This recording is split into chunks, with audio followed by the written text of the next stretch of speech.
Tray tables in the upright position.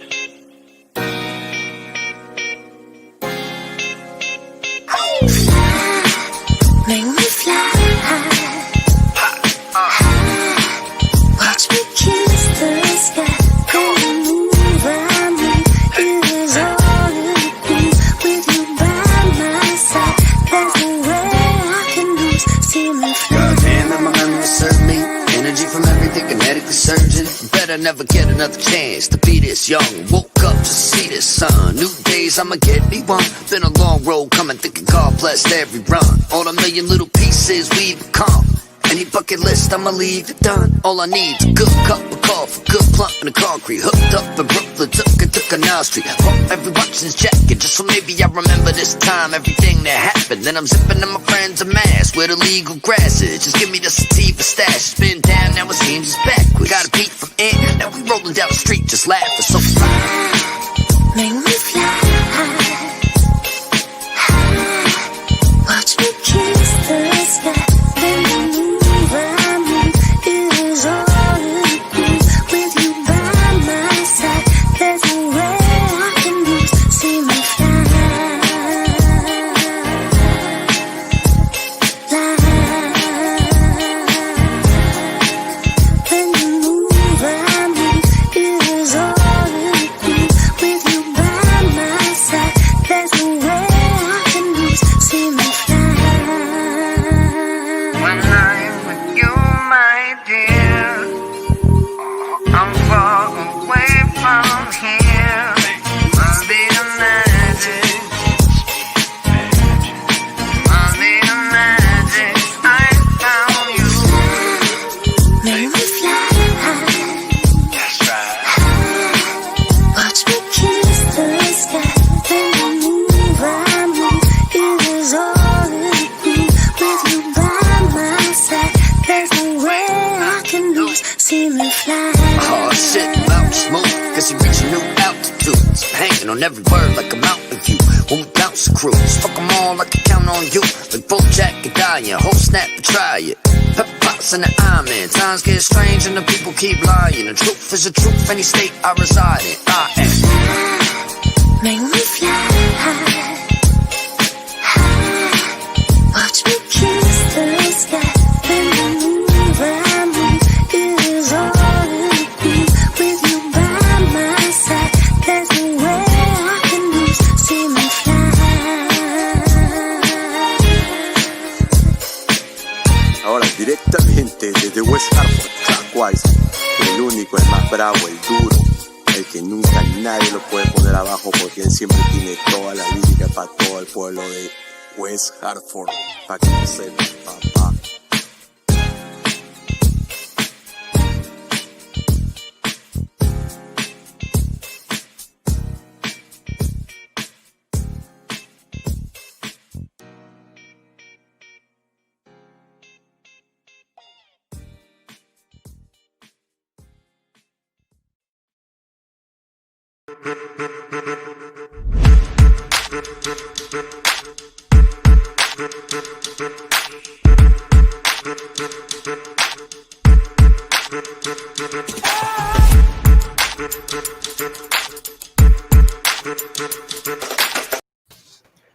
It's Friday night. It's 9 o'clock Eastern, which is the only real time in the world. So if you go by something else, sorry about your luck.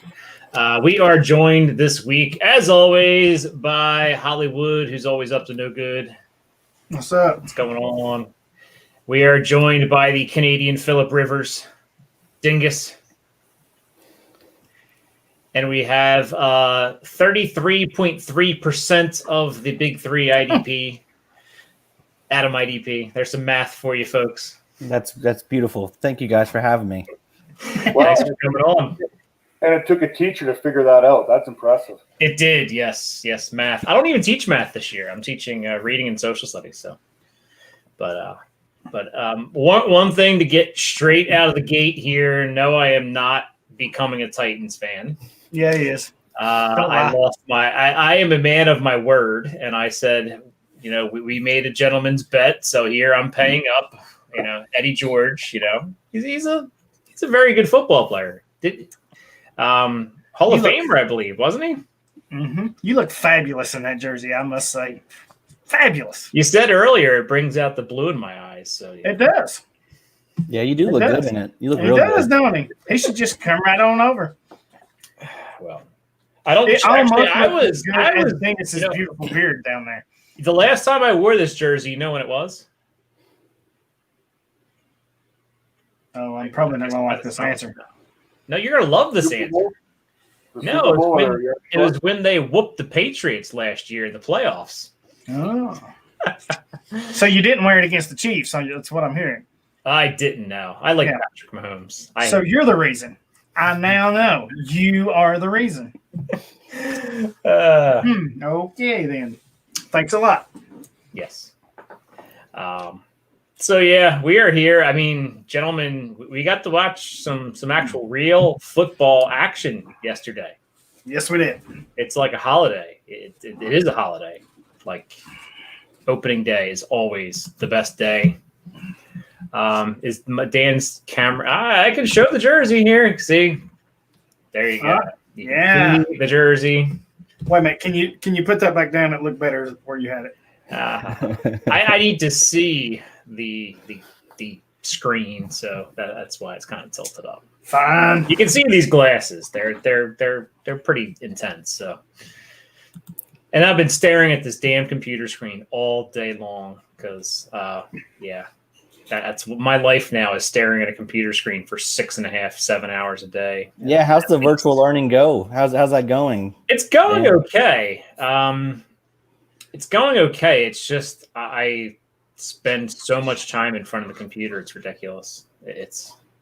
I literally at 3:30 when my contracted day is over, I just shut down the computer and I go to the gym to just get away from computer screens. Although I've been watching Cobra Kai on the screen of my elliptical. So. Okay. So I do have a screen in front of me, but it's not like I'm clicking buttons and going all over this stuff. But Not the by the way way, Cobra Kai is a very good show if you're ever on Netflix and need something to watch. It's pretty good stuff if you're a Karate Kid fan. That's an image I didn't need to know. You and an elliptical. I just didn't need to know that. Hey, Glorious House of Gains, man. Sure. Oh, You okay. should try it. I do. 25-ounce curls. Anyway, so yeah, Kansas City put the smoke on the Texans a bit. Yeah, we were talking earlier. Chris Jones looked good.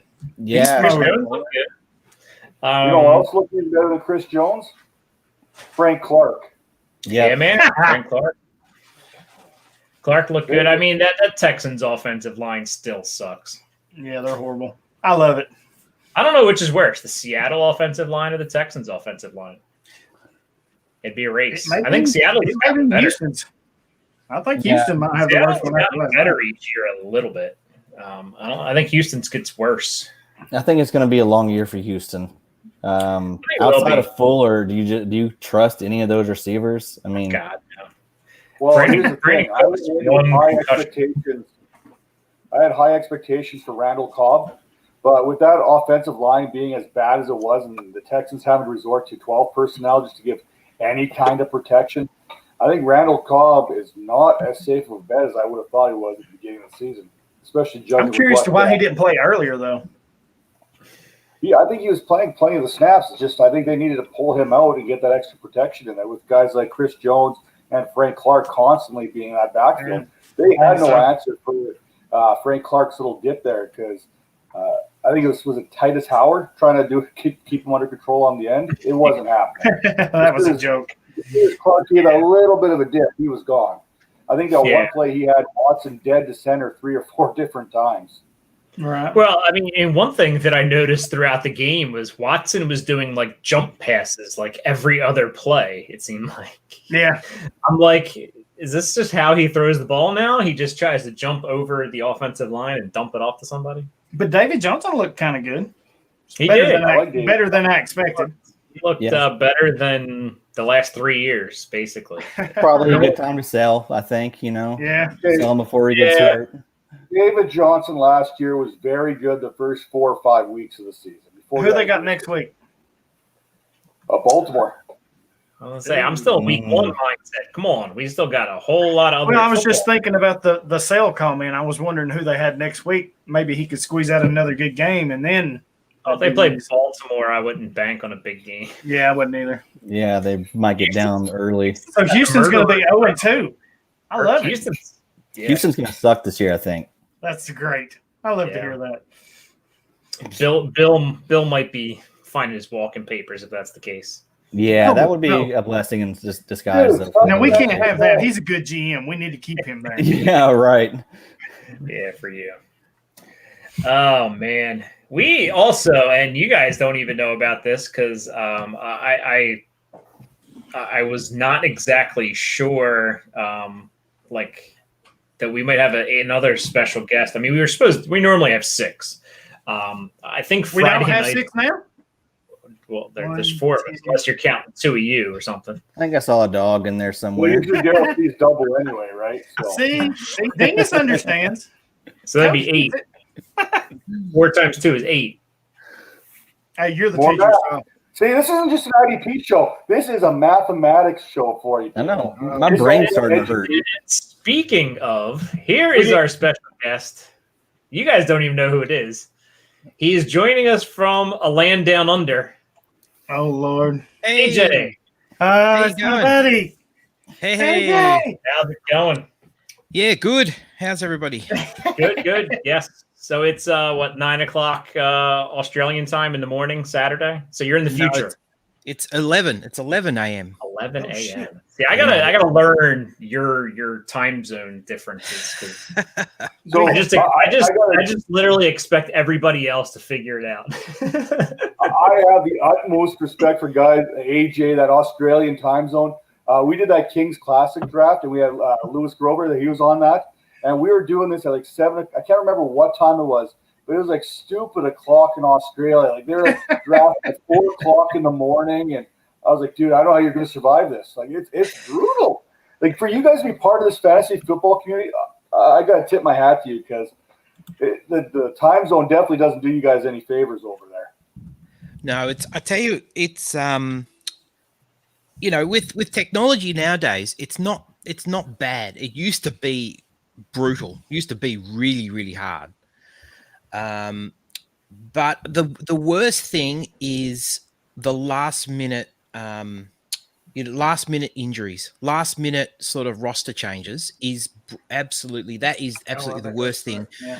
And my colleague G and me, early season, the early season games are 3 a.m. kickoff, right? For us. That's the early game. And so depending on how motivated we feel, maybe if we've got teams that are not sort of close, we don't sort of bother. But if we're contending in leagues, we'll set our alarm for about 2:45, sort of give us a little bit of time to kind of just sort of shake the cobwebs off. Run to the computer screen. Your eyes are just like, it's hard. Your eyes are just like, oh my God, I want to do this. And just quickly check, is there anybody that's just, all of a sudden, and you can just quickly swap your roster in and out, bang, done, back to bed.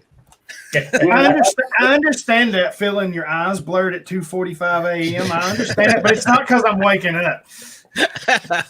Oh, Faith is ribbing us here. Who actually likes IDP? Plenty of people do. Dude, what? Thanks for one. We do have a question right off the bat. What do you think of Keanu Neil week 1? Best to wait to start him? Nah, man. Why? Start him right away. You might only get one game out of him. 100%. Fire him up as many times as you possibly can until the wheels come off. Yeah. Why wait? Why wait to start Keanu Neil? I don't understand. I mean, they have Deion Jones and nobody else at linebacker. I mean, you roll with Keanu Neil, absolutely. Got to. Like I said, until the wheels fall off, until we hope he stays healthy. 16 games out of him would be nice because I do still have him in some places because I don't want to trade him at his next point. Right now, that's just a game would be nice out of him. That's what I said. You get your one game out of him this week, and I mean, I hate to be that way, but come on, we need more than just one game.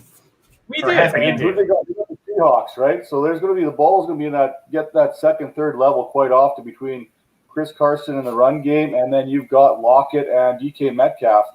And Lockett. the Falcons corners, Isaiah Oliver and AJ Terrell, I think, is the other starter on the other side, aren't exactly world beaters right there. No. They're going to get loose Yeah, a few rookie. times. Keanu Neil. Rookie and a second-year guy. Yeah, and So here's an interesting question, and I'm curious to see, AJ, who is the most popular team in Australia? So football team. Does anybody, are they bandwagon jumpers? So everybody's Chiefs fans right now, or do they have like tried and true teams? AJ, this is a crucial answer for you returning to the show. Well, you know the answer is not the Titans. So I'm that's sorry. Sorry, Carol. Unfortunately, I think because NFL has really gained popularity, like extreme, it's really become very, very popular over the last 10 years, especially. There's a lot of Patriot fans. Ooh. See, now that There doesn't make any definitely sense because they're basically cheering for America.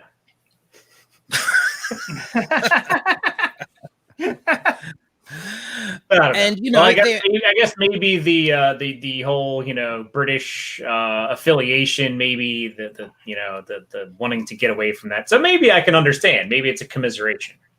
Yeah, I don't think that much thought goes into it. I think it's just the When they they get a were lot of good. media. They get a lot of media, and obviously players like Brady and Gronk get a lot of airtime. But also the teams like popular teams that you would probably expect. I mean, the Cowboys, the Packers, are reasonably well supported. The Raiders are well supported. You guys like the Falcons and Chargers, so you guys definitely are not the front runners there. Well, it's because it's funny interesting. See, this is the interesting. Funny story there. Sorry. I was going to say, funny story. There's more Chargers fans in Australia than there's in LA. I wouldn't be surprised. There might be. I wouldn't be surprised. Because here's the thing that's an interesting dynamic in any country other than the US. I guess this happens in the UK as well, is that you're picking your team, right? So you're coming into a sport, not like growing in as like coming into a sport as a member of your family, and your family supports a team, or you live in a particular state, but you're coming into the interest into a sport and you're picking a team, whereas for G and myself, it was because we had traveled to the States and we'd sort of had that connection. But for a lot of fans, it's because it's maybe the first team that they have watched, or it's a team that they just kind of found, like, especially if it's a successful team, it's a team they find really interesting, or they like the players, and so they pick that team. Yeah. I went off the beaten path and became a Seahawks fan in Philadelphia. So, there's more non-Eagle fans, I think, than people believe in Philly, because I think some people, I'm not really one of these, but some people find the Philly fan very obnoxious. So they just hate the Philly fan. So it turns them off to liking the Eagles.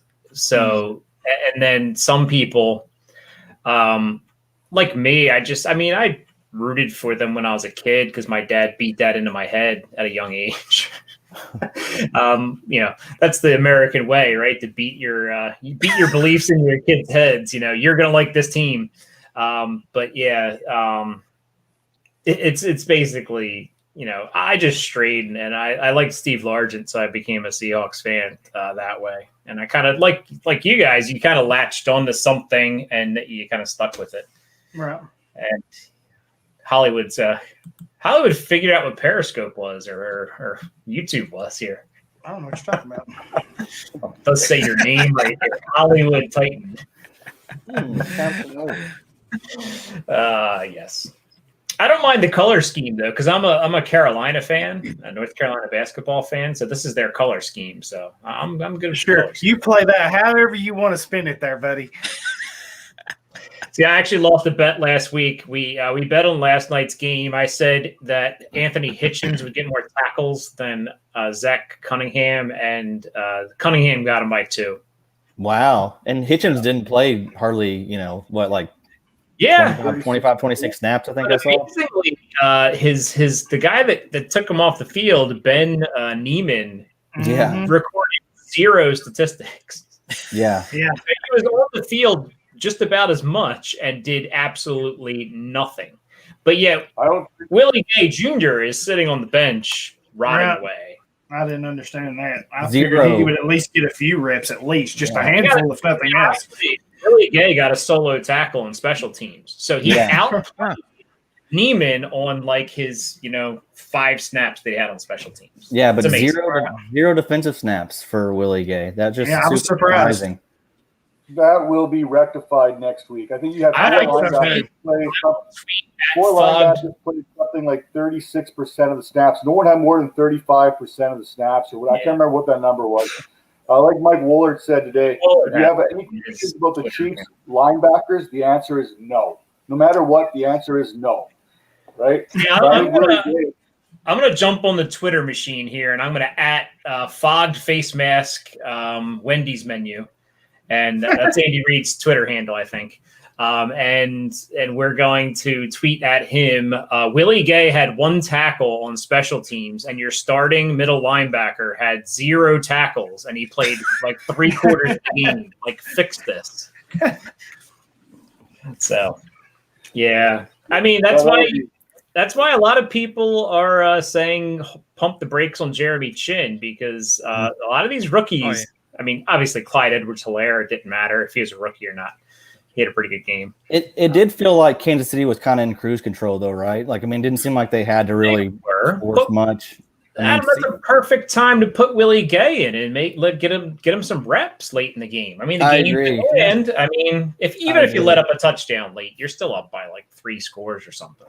Yeah, but even I don't see any rookie making an immediate impact this year because of the whole COVID thing in comparison to lockout in 2011, because it's so much harder for defensive players to adjust to the game speed without having that camp and that preseason and everything that kind of gets them rolling. So you're going to see, I think these rookies, even Patrick Queen, who I think is going to be a stud, he's going to be that step behind right now just because he's not used to that game speed. By week 5 or 6, these rookies will kind of start zeroing in. But I think off the very beginning, Willie Gay, and I think that's what the Chiefs do with Willie Gay. They're like, hey, you know what? You're a little bit behind here. Going from college to the pros with no practice is going to hurt you. We're just going to sit you back, get you on special teams, let you get your feet under you, and come week 2 or 3 or 4, we're going to put you in there because we have nothing at linebacker. Don't you think some of these teams, though, their lack of depth or talent is going to force a couple of these rookies like Chin, like Queen? I could see those guys being forced as starters more than Willie Gay was, because they do have some other options, whether we like them or not. That's what it is. I don't see Carolina having somebody that's going to beat Chin at safety or Baltimore beating somebody. Hold on. Janarius, what is his name? Sneed got an interception last night and played. He looked great. Okay, he caught a punt. It wasn't an interception. that was the Honey Badger. The Honey Badger helped him out to get that. I thought Sneed played really well, though. I mean, for a rookie, his first right out the gate. You know what? I mean, with the tackles, the coverage, and the fielded punt that he returned, as coach said, he did play really well. And maybe with the injuries they had and him playing it well, maybe he forces them to go another week. Hey, you go ahead and sit here and get healthy. Let the rookie go ahead and get some experience. So, Daryl, this question's got your name written all over it. This question's got your name. Before we get to that question, you remember where Steve played his college ball? Oh, crap! I'm sure you watched plenty of tape on another teammate of his now. Oh my God, I know this. Why can't I think? It's right on. Darn it, dingus! I can't think. I'm having a brain fart. It's right there. As soon as he says it, I'm going to know it. My brain is shot this week, so I can't think. Was anywhere down by the bayou? Louisiana, maybe? The Raging Cajuns?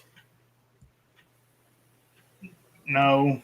Was he not a former teammate of a certain Amick Robertson? Yes. And was he not the safety? And was he not the safety before he converted to corner? He was. And amateur He was. corner who converted to safety in Vegas. Yep, he was. You're right.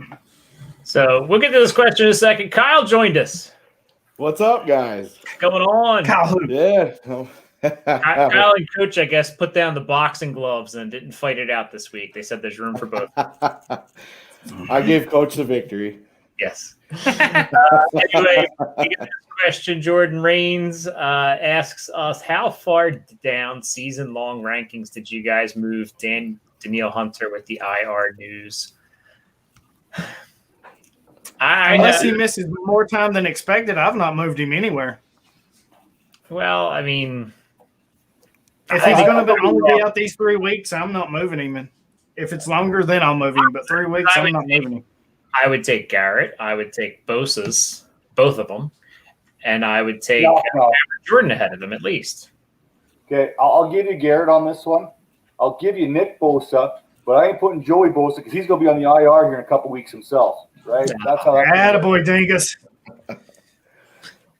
Never trust a Bosa. Coach I will not stand That's for right, Coach. the- Coach gets it. Yeah, you know he what? understands.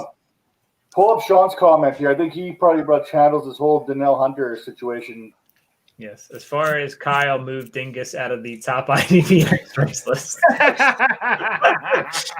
So that was down about 10 pegs. So that's about how far Hunter Well, it's been fun, guys. I'm going to go ahead and get the hell out of here. See you, man. You came on for one punchline, and now it's gone. Sean's got the great avatar to out of respect for Chadwick Boseman. Oh, yes. We found that news out on the show like 2 weeks ago. It was like it brought the whole show down, but yeah. Anybody else? I mean, we talked about Frank Clark. We talked about Chris Jones. Zach Cunningham played a pretty decent game, although I joked he had 2 flags in the first half. And he missed a number of tackles, too. If you go back and watch, he missed a few tackles. So your boy Cunningham wasn't as good as you thought he was. Huh? But I mean, it's funny. 9 tackles. I thought he did pretty good. I mean, he had 8 combined, and Hitchens had 6 combined. I checked the stats to make sure I see if I needed to wear the jersey or not. Yeah. So. And Cunningham had more solos. I mean, that's where your points are at. So, but he did miss a few tackles. I will say that he missed a few that he shouldn't have. And he won't be alone. This will be a reoccurring thing going forward. Are those missed tackles? I think so too. Players. And you're going to see an uptick in offense going forward, just like the lockout coming out of 2011, where offense actually increased. And this is where you're going to see it. It's going to happen. If you're playing offensive football, all the power to you. But IDP, it's going to be kind of a mess here for the first 2 weeks. It's a little hard to measure this game up against Patrick Mahomes, though, because I mean, you see crap Patrick Mahomes does. Like if DeMarcus Robinson had hands, he would have had 2 touchdowns. I mean, he hit him literally in the face, running left and just flicking it right. He's right. Yeah, but you know what? A real quarterback would have stuck that right between the bars. I think his hands got in the way. It kind of flipped it. So. But yeah, it's just crazy how good he is. Like, hey Kyle, you see which IDP expert's on top now? Just saying. Oh, that's a low blow. That's what we got to do. We got to shuffle the board around until the regular hosts are up top and the guests are down the bottom there. Ooh. Not saying so you can Dan, you can grab the squares and you can drag them anywhere you like now. I can. Yeah, give it a try. Play around here? Yeah, how about Did I miss something? I had to take my headphones out. That's cool. I can flip it around. Hey, I'm a guest. Power rankings. You learn something new every day. How about Look at me, I'm a guest. I like it. Yeah. Hey, welcome. Yes. Glad to have me on, fellas. Oh man! But going back to that game, we talked about L'Jarius Sneed there. Watson came after him. You know, we're talking IDP about targeting those first or second year corners. If you're trying to score points at the corner, Watson came after him, and you guys said it. Lajara Sneed, he held his own. Like he made play after play. Not counting that pick, but he made some good plays. Returned his head, got his hand on the ball, played excellent coverage. This is what we're talking about in IDP, about getting those corners, getting those first, second year corners that are going to be targeted. And like you said, we're talking about the Seahawks, Falcons, and Keanu Neil's role. Well, Isaiah Oliver and AJ Terrell are both good corners to be trying to pick on for IDP. Yeah, they're going to be good. I have Trayvon Diggs all over the place because I have a feeling he's going to play a lot for Dallas. And then I have Fulton too all over the place. Both those guys are kind of known for being pretty physical corners, so I think tackles will be aplenty for them as well. And Ward is what's Ward got? Has he got a broken bone in his wrist or something? Yep, it's something like hand or wrist or something like that. Hand or wrist or something, I think. Yep, something like that. I read that this morning. Denzel Ward? No, Tre'Davious Ward. Yep. Yeah. Well, Josh Norman is probably out.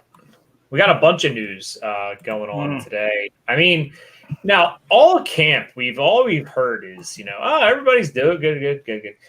Mike Evans and Galladay are now doubtful today all of a sudden. Like, where the hell did that come from? And Sutton? Yeah. And Sutton injured himself in practice. But, like, have you heard anything about Mike Evans not being ready for week 1 at all the entire camp? Like, all you've heard is with as many reporters for the NFL Network that camp out in Tampa Bay and do nothing but sit there and stare at Tom Brady, you think they would have gotten some news on Mike Evans, his top target, 1B target, I guess. Godwin's probably going to be his top target. But yeah, like Friday before the game, all of a sudden. And the other tragic news, or not tragic, but the other news is they should just move the Niners and Cardinals game to Arizona. Because apparently the wildfires have made it almost near impossible to breathe. Tevin Coleman's possibly sitting out because of his sickle cell trait.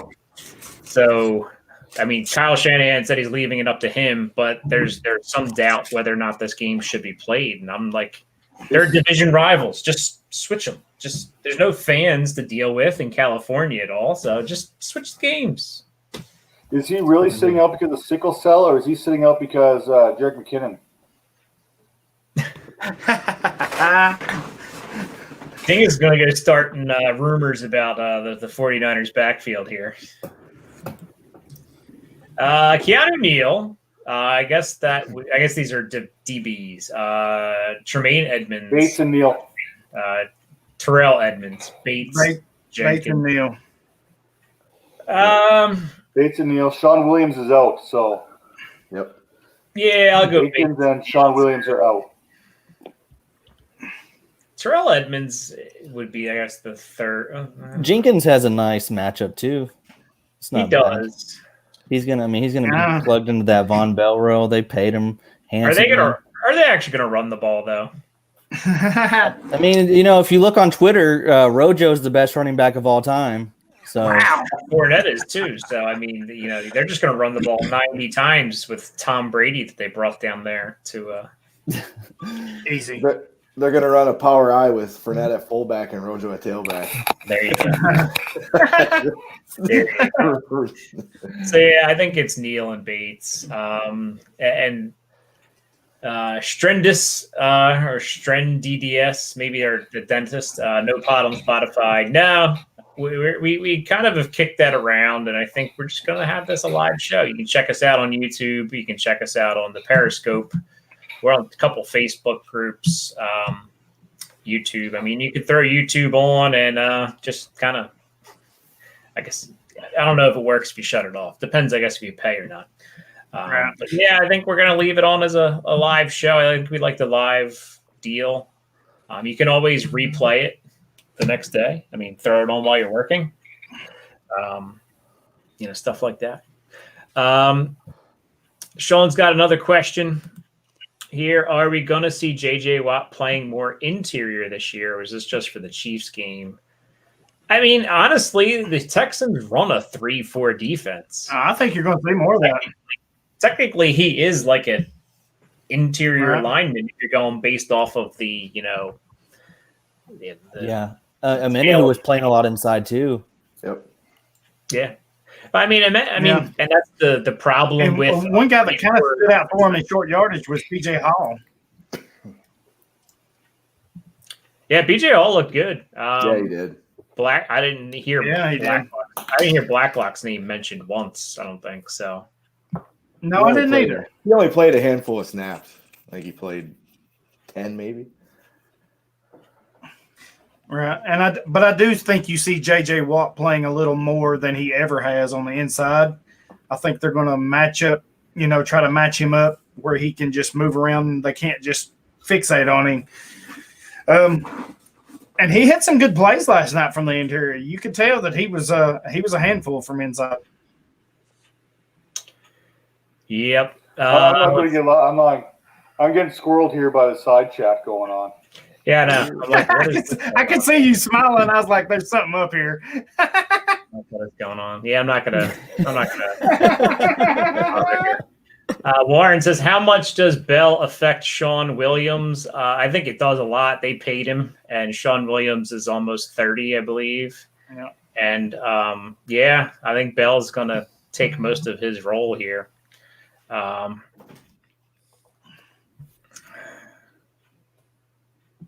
Okay. Yeah, I've got to ignore the chat.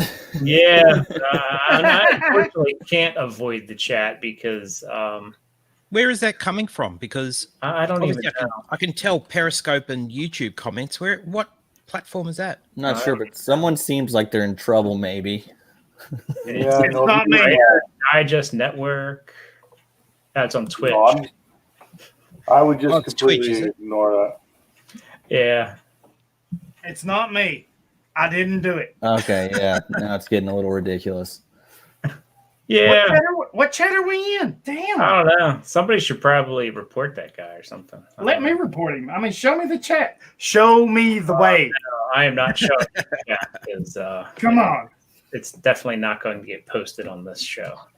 That's for sure. It don't have to get posted. Just show me the way. Damn. See, he always takes the fun away from me. How am I supposed to not show you something and not put it on air? Like, how many of them 25-ounce curls you got? More than enough, I promise you. I might just shut off the Twitch stream. I don't know. Just wind me up and turn me loose. Hey, so are you guys worried about JJ Watt? Do you think he's due for a big year? I'm skeptical with the injuries. I just kind of gun shy of him. I think if he's healthy, he's going to produce, but can we trust him to stay healthy? I mean, that's really where I'm at with him. But at the same time, the price is pretty cheap at this stage, isn't it? It's not bad. Yeah, it is. It's not bad. I mean, if you're looking 2 years ago, I had him in a league, contract league, and his contract was just so high, I couldn't do anything with him. I mean, nobody wanted to take him on at that price. You couldn't do anything with him. He's kind of hurt. So, yeah, I kind of agree with you now, AJ. I think now the price is so low that he's worth the chance. He's worth the shot. But if you're stuck with him at a high price in a contract league, I mean, your hands are kind of tied, I think. He was still going like in redraft, like, defensive end 12 to 15. Dynasty, he's a much better value, of course. But right. But yeah, I mean, if you look last year in the 8 games he played, he still had 50 pressures, which the leader was Darius Smith, who had 93. So I mean, if JJ Watt was on pace to lead the league. Yeah, if he's healthy, he's a game record, no doubt. But I'm just kind of skeptical of him. Of course, I think you have to be, really. Yeah. Oh yeah. But I mean, defensive end 12 to 15. I mean, who's in there? Who's in that range? Like DeMarcus Lawrence. I'd probably take him over Lawrence. Clark, those types probably. Yeah, it's a little bit of a mix, isn't it? I mean, it's like your studs are gone, so you might as well kind of. Yeah. I'd probably take him over Lawrence, but I don't know that I would take him over Clark. Yeah, it's tough. Yeah. That's a tough group right there. Yeah, for sure. Yeah. Yep. So looking ahead, I mean, there's some good games this weekend. We on the IDP Nation, we kind of went through every show and kind of went through and our favorite, who we're watching and who we're looking to play. And it's funny because most of mine involve rookies because I'm obsessed with rookies. So I want to see the rookies, how much they play, how often they play, their snap percentages and stuff like that. Willie Gay was my guy to watch in this game, and apparently I only had to watch special teams to do that. So Right. really that crucial to that. So I'm hoping more of the rookies play in the other games because I picked quite a few of them. I think Jeremy Chin is the one that people have high hopes for, but maybe sadly disappointed, like with Gay, I think. Because Burris is going to start apparently. Yeah, I mean, I don't know if I'd be starting any if I could avoid it, Yeah, I mean, it's not ideal, but I mean, it's a risky start. It's very risky to Right. kind of. You just got to go safe and true at this stage. You throw Jeremy Chin in your lineup, man. That's just that's living on the edge, I reckon, for week one. yeah, it kind of is. But if you're kind of hurting at the position, I mean, it's worth the gamble, I mean, if you're not very deep or don't have many options, why not throw the rookie out there? I mean, you might catch lightning in a bottle, Sure. right out the gate. Yep. Here you It's go. like I said, it's game speed. It's getting accommodated to that game speed. And a lot of these rookies, if you're going to be buying on rookies this year, you're going to have an opportunity after this week to go get these guys because they aren't ready. Unless you're like, it doesn't matter. You can practice. I can practice throwing to wide receivers all summer. I can practice taking a handoff. I can work with my line and kind of get that on. I cannot practice tackling. You cannot practice game speed tackling. And that's where this disadvantage for these rookies is coming in. So when they get into that game play, they're going to be that step behind. I don't care what kind of freak athlete you are, Kyle Duggar, Jeremy Chin. These are freak athletes who I think will be fantastic ball players. They're going to need 2 or 3 weeks to catch up to that game speed. Willie Gay, he's a freak side to side. Jordan Brooks in Seattle, freak sideline to sideline. But you're going to over pursue angles, especially right now. Jordan Brooks had a problem over pursuing angles even in college with Texas Tech. You think that's going to change in the NFL, especially without being able to practice any preseason, anything like that? It's going to take time. So I think what he's trying to say there, read between the lines, is what he's trying to say. I think it's a tunnel vision. Like I'm getting through this comment. I put this up on the screen because I thought it was funny. Andy Holloway, if you don't know who he is, you probably don't listen to many fantasy shows. He posted this and said, caption this. And my first thought was, that's how many games we're going to win this year. So I couldn't help it. I know Daryl would like that. I'm kind of thinking read between the lines because he gets that wrong too. He's not actually got the right one between the lines. So, yeah. Now. Hey, I'm just saying. Somebody, I think it was Voice in Fuego, who some of us are familiar with. We know. Yeah. He said, what was it? I'll give you a 3rd round pick or something like that. That's awesome. He's constantly trading away all of his picks. So Schobert, Kendricks, Shaq Thompson, or Kirksey start 2. I think Schobert and Thompson. That's a no-brainer. Schobert's a no-brainer. I will say I that think we can all agree on Schobert here. Yeah. Also, congrats on your linebackers. That's a really nice group. That's great. Yeah. That's solid right there. Maybe you want to start Kirksey just to get a couple games in before he gets hurt. Hey, True. be careful. Be careful. Don't hurt Kyle baby. feelings like that. You're going to hurt Kyle that about a feelings. few He's guys. never coming back. We've said that about Keanu Neil so far. We've said that about J.J. Watt so far. But it's true. I mean, Who else? it holds weight. Schobert and Thompson stick out on this list. I mean, Eric Hendricks is one of those boring, solid floor guys, but it goes Schobert and Thompson. I'm telling you, someone has to make some tackles in Carolina.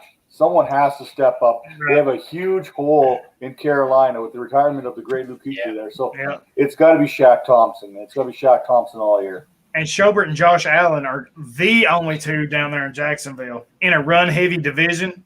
It's going to be ugly for them for a while. Yeah, and Schobert's about to face Jonathan Taylor this week too, right? Oh yeah. Oh yeah. Yeah. You mean Marlon Mack? Yeah, him too. He'll be around, I'm sure. They'll probably get 30 carries apiece, and they'll just be, pounding the rock. It's a good thing because Phillip Rivers may not even have to throw a pass. He might not have to. Well, he can keep that arm. I'm going to go out on the limb here, and I bet you guys didn't know this, but I'm going to say Phillip Rivers will throw more passes of 16 yards or more than Patrick Mahomes did. I bet he will too, and I bet T.Y. Hilton's going to outscore a lot of people this week too. I think Patrick Mahomes only had like 3 passes of 16-plus yards in week 1. Wow. Well, if his receivers could catch, he would have had more. Well, if he'd throw it to the right receivers instead of DeMarcus Robinson. Yeah, what's he doing out there? They know what this. Exactly. You have Tyreek the Cheetah freaking Hill, and you're throwing to Marcus Robinson. Come on. You have Travis Kelce. Come on. Well, Miko. Crazy. Yeah, Don't forget they used Brian Pringle in there too. Yeah. Percy Pringle. Brian Pringle even had a red zone attempt.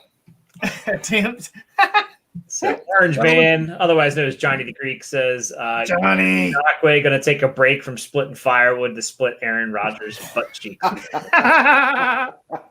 We can only hope. Have a good show, fellas. Everybody's coming at the Packers this week. You the man, Johnny. Kyle, when you root for a bunch of cheeseheads, man, you got to expect this stuff. Third place in the AFC South is maybe the caption to that picture. That's what they're fighting for. If they're lucky. Yeah. I mean, really, the Colts and the Titans are probably going to be fighting for the top spot if they play like they did last night. Now, I'm not trying to take anything from the Chiefs. The Chiefs are the defending Super Bowl. But I mean, seriously, they lost last night. They play Baltimore week 2, which I think we can. 0-2. They lost. They're going to start 0-2. That's going to be a big hole to climb out of right out the gate. I will not count out the Texans. I think the Texans. No, I wouldn't count them out, but I'm just saying. Than you think. Yeah, but that's. I mean, if you fall 0-2, that's a big hole to climb out of right there. So here's the thing: Baltimore. Players know that. Baltimore, the Niners want to call their season the revenge tour. Baltimore is the real team with the revenge tour because they had the path to the AFC Championship, the path to the Super Bowl was laid out in front of them, and they damn it, who knocked them out? I can't remember. These guys. I believe it's the team that. Yes, Dan. Yes, Dan. Tighten up. Yes. Tighten up, baby. So I think Baltimore is the Titans win the Super Bowl. They might just run all over them again. I don't know. They might just ground everybody into the ground. And Houston couldn't stop Edwards-Helaire. You think they're going to stop Mark Ingram, J.K. Dobbins, Lamar Jackson? Not a chance. No, they're not a chance. I'm not going to put anything past the Texans. You're going to have a desperate team. They're going to be a desperate team going into week 2. Knowing that they could be 0-2. A desperate team versus a very pissed off team. Yeah, I mean, you back a team in a corner like that, they know that going 0-2 is going to be a tough hole. So, I mean, I kind of see that, what Dingus is saying. Well, but overall, I just don't think they're as talented. I just don't see them beating Baltimore. I really don't. You can't doubt Deshaun Watson. That's the type of guy that can drag a team to 10 wins. He can. I mean, he dragged them to, 17 points last night? Yeah, I mean, 20, yeah. They scored first. That defensive coordinator they got had them looking pretty good for the first quarter there. Yeah. Texans were right there defensively with the Chiefs. The Chiefs didn't do nothing that blew your mind. They didn't get any of those big plays. No. Everything the Chiefs did was dink and dunk, 10, 15 yards kind of thing. Nothing special. They were effective. The Chiefs were very effective, and the Texans pretty much did what they wanted to do. That was their game plan for the Chiefs, other than the execution part. But I don't think you don't have that to worry about with the Baltimore Ravens. They don't have the receivers that the Chiefs have. So I think the Texans are going to be a better matchup for the Ravens than what you're giving them credit for right now. Well, I look at Houston's defense. They played pretty well, but the Chiefs took what they gave them. I mean, they didn't really take any deep shots because they really didn't give them they kept them everything underneath, so they didn't allow them to take any deep shots because they were covering the. I mean, when you're thinking the Chiefs, you're thinking Mahomes can throw the ball 80 yards, so let's double cover Tyreek Hill, which is why he was a ghost in the first half. They actually game planned to get him some stuff in the second half. But yeah, I mean, Houston. Don't you think they were kind of toying with him in a way? These opportunities for Demarcus Robinson, Yes, I do, because I mean, think about it. I mean, we all thought CEH was going to come out of this game with like 10 receptions. He didn't even get targeted hardly. Hill wasn't targeted a lot. I just think. Go ahead. The one knock on CEH is he was 0 for 6, I think, at goal line. Yeah, that's not good. It's not. I mean, that means Andy Reid's going to say, Anthony Sherman, go get him. That's why. But it was nice to see those opportunities, though, because he could have very easily said, "Hey, Rook, you take a back seat. We're going to put a veteran or somebody else in." At least they gave him the chance. Goal line vulture. You heard it here first. He was their short. I mean, when they needed it on 4th and 1, they gave it to Sherman on 4th and 1. I mean, Andy's not afraid to irritate fantasy owners. Yeah, he likes to get cute. He likes to have the team chemistry good. He wants to get everyone involved. It's smart. Oh my God, him and that face shield last night. I could not get around that shit. That was hilarious. Holy crap. Did you see him? He tried to raise it down or lower it, and he knocked his headphones off, and his shield went sideways. I was like, you can't even make this shit up right here. He doesn't like masks. So David Kelly asks, start 2. AJ Johnson, Quan Alexander, and Kwiatkowski. I'm going AJ and Quan. Wait. Oh yeah, that's AJ and Nick for me. Red Warrior's back, man, and that game might not even happen. True. That game is a 4:00 game. When do you think they're going to call that?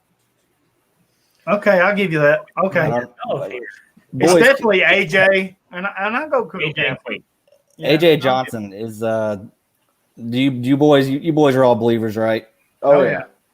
We love us some AJ. Yes. Apparently, I'm just reading somebody is posting that they have a contingency plan in place in case they can't play, and they might delay the start of the game or move it to Monday. Oh, 3 games on Monday. Wow. That's not a confirmed report from anybody, but it is a. But how 2020 would that be? 3 Monday night games. How 2020 would it be to have everybody's fantasy rosters, and then at 4:15 they say, no game.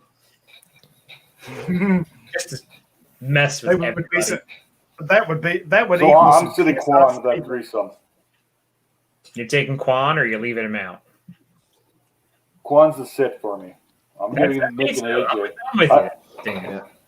I think Nick is criminally underrated. Nick is going to be their tackle machine in Vegas. He is. Littleton's going to be that guy, the coverage kind of guy. So give me the thumper there, Nick. See, the Raider guy over here, which I can just move him around so he's next to me. I can say, okay, this guy right here. Thanks. Hey, I'm number 2 at OBJ. Anyway, he's got the Raiders hat on. He's pretty plugged in. I've been saying Littleton's overrated for years, but I think Kwiatkowski will beat him out. Houston O-line is a big liability. It has been for a while. I mean, they traded for Tunstall, and they still are terrible. Another start sit, which, hey, we would welcome all the start sits. It gives us something to talk about. Start 2, Emmanuel Ogbah, DeForest Buckner, Justin Houston, Kenny Clark. So you got a couple of D tackles there. Buckner's a given. Ogbah, I think, is out. Did I hear? Who? Ogbah? No, you're thinking about the other one. Okafor is out of the Chiefs. You guys feel weird starting 2 Colts with Buckner and Houston? I don't really worry about it. I don't either. It feels a little dirty to me. It does feel a little dirty, but I think Houston's a slam dunk because I think he can feast on some Jaguar linemen. And I think me and Dan we kind of touched on it the other night. Of all the moves in the AFC South, the one that really scares me is Buckner in Indianapolis. For sure. That dude's no joke. I mean, you don't screw around with him. So, I mean, he's going to cause a problem, I'm telling you. So, you definitely start him. I think you got to go with Houston.